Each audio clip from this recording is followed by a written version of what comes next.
This is, in my opinion, what it looks like when you find a actual bedroom of a big deer. Okay, everything I'm gonna show you here is like in a 40-yard circle. So you got that massive rub. You got that big rub. And going back up the hill here, you got this big rub.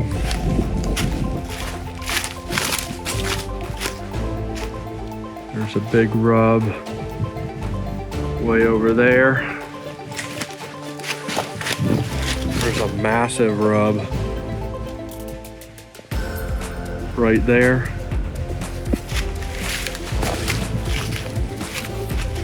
There's another big rub right there. And then there's one more up here I saw. Oh yeah, right there. Okay, and there's probably some more down the hill from me that I haven't seen yet, but my point is this is like a little point here, inside corner of the field. It's southeast facing. There's a big deer bedding right here. If I walk around here, I'll probably find the bed. If you accidentally find a spot like this in October, hang and hunt, or hang and come back on a really good morning in either late October or into November, because this deer is spending some time right here. What I would do if I was gonna try and hunt him is I'd put some cameras up on the field edge on the closest scrapes, figure out what the deer look like, and then I'd set everything up based off the fact that I thought he was coming from here. Okay, I just ended that last little segment. I walked down here, and there they are. There's the bed, right at the base of that tree. And what he's doing is he's sitting here. You probably can't tell the photography, but he's sitting right on this point, and you can see out over everything. And what he's doing, the reason all these big rubs is here in this time of year, you know, everything is about marking territory and showing dominance and aggression. He's on these, especially this last few days and week here, we've had a lot of really good weather that will get a big deer rambunctious. So he's getting up. He's probably a pretty mature deer. He's not wanting to go out into that field in daylight. So he's just sitting in here in his little 20, 30 yard area. He's too rambunctious to just lay here. Not quite in the frame of mind to go out in that field in daylight maybe. So he's hanging in here and just tearing stuff up. I walked 10 more yards. There's another big bed and another bed right here.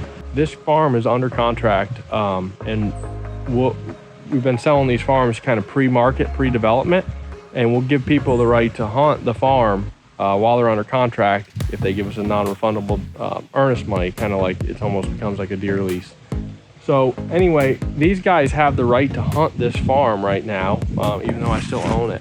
So I'm gonna contact Land Guide's realtor, and I am going to see if he can put me in touch with this guy and find out if, you know, if they basically want me to coach them into killing this deer. Obviously first we got to find out if it's a deer, you know, they're wanting to shoot, but I have a funny feeling it would be. And this is like so textbook. So when me and Toby walked this farm back in the winter, there was like off of this point where this deer is, it goes down and there's a secondary point, and we met on that point. Like he was coming up the hill all excited, I was coming down the hill excited, and we're like, man, this is a perfect spot for a big deer to live. And it's in line with the nature preserve next door where the water ends. So anyway, when I got up on that point down there in the bottom, it was tore up just like the top. All of the buck sign I found this whole woodlot is all in line. So I think sometimes he's bedding low on the point, sometimes he's up here towards the top, but he is definitely staying on that point and coming up here. There's a rub right here next to me. So when you get up here to this field, there's not many scrapes going that way up that edge, but going down this edge to the west, there's a ton of scrapes right there in that bush, and then there's several more. So this deer is getting rambunctious right there in his bedroom, tearing stuff up, stepping out here on the right days, high pressure, when he's feeling extra frisky. He's probably coming up here in daylight, and he's gonna come out in this field and he's gonna walk right down this edge, hitting scrape. There's like a road out here, and there's a rise and hill. So down here lower with it, like a deer, you know, you can't even see that road. This deer, if he's any type of mature, I mean, look at this. I mean, monster scrape, tears this up. So this deer is walking down this edge with these northwest, boom, the wind is quartering in his face. All is well. Okay, there's a big washout in the woods right there that he's gonna funnel around, even if he's in the woods.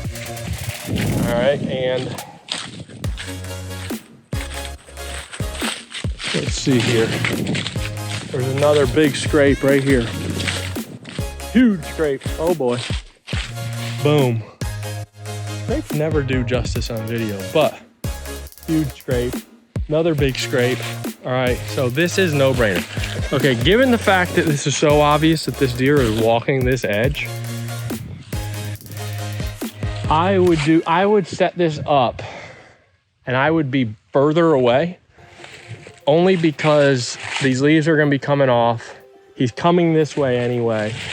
And this is just gonna give us a little more, it's gonna hedge the wind. It's gonna give us a little more of a chance to be, you know, with a little bit of west in it. Is I'm gonna put a camera out right here on this edge.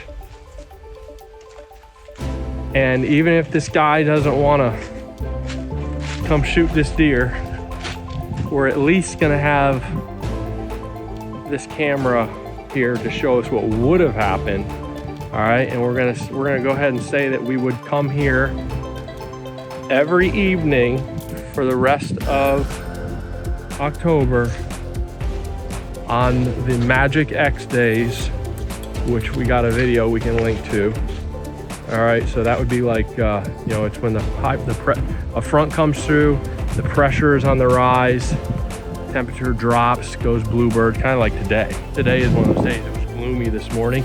I'm going to hunt a big 180 tonight, so it's looking good for that. But so every Magic X day, it's basically the first evening of the high pressure front, preferably when it crosses 30.1. You see, like, I'm walking up and down this edge, I'm talking, you know, I'm leaving scent here. One of the points I want to make with this video is a big deer uses a spot as his bedroom for a certain reason, and that is to escape from danger. That deer did that, so it worked for him. I always say it's hard to pressure a deer into leaving, especially an older deer, leaving his core and his bedroom and stuff, because that's what he knows. And every time he leaves there because of some type of pressure, it reassures him that it's working. So it's hard to push this deer out. He's coming right back here. What you can do, if you're not careful, if you do it too many times, you can make it hard to hunt him, because he's not going to come out here in daylight, because he's going to be pressured and he's going to be nocturnal and stuff. All right, we got the camera set up there, facing it to scrape on video mode, shooting across the corner. So this is kind of where he may come out right at the camera, because there's a ditch here if he comes around the back side. So there's a chance he comes out the camera, but otherwise, he'll come out of that corner down there somewhere and come right to that scrape. Looking at this weather forecast here, this is our first Magic X day. Pressure is rising, this front's blowing out of here, the cloud cover's dropping, and the temperature is dropping. And I wish the whole front was shifted that way a few hours, but you can see it's breaking by prime time. So this is good. You know, we got a 13-degree temperature difference from the day before. So boom, there's a Magic X. Down, down, and pressure on the rise. So that's the first mock evening that we're gonna hunt over that edge. And then probably wouldn't do it there just because of the access for that particular spot through the field in the morning, but wouldn't surprise me if we get them in the scrape that next morning right there on the morning after that high pressure front. And then we're not gonna hunt again until This is kind of like, this has been the theme this year. These fronts have been really weak, and every one of them has something weird about them. Like this one is just a really slow, long, drawn out front.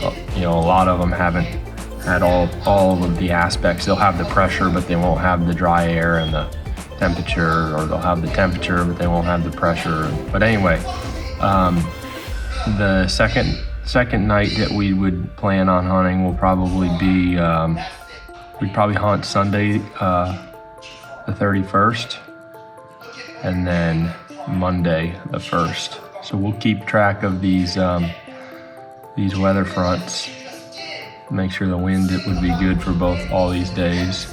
North-northwest perfect for that day, and then we got a west-northwest.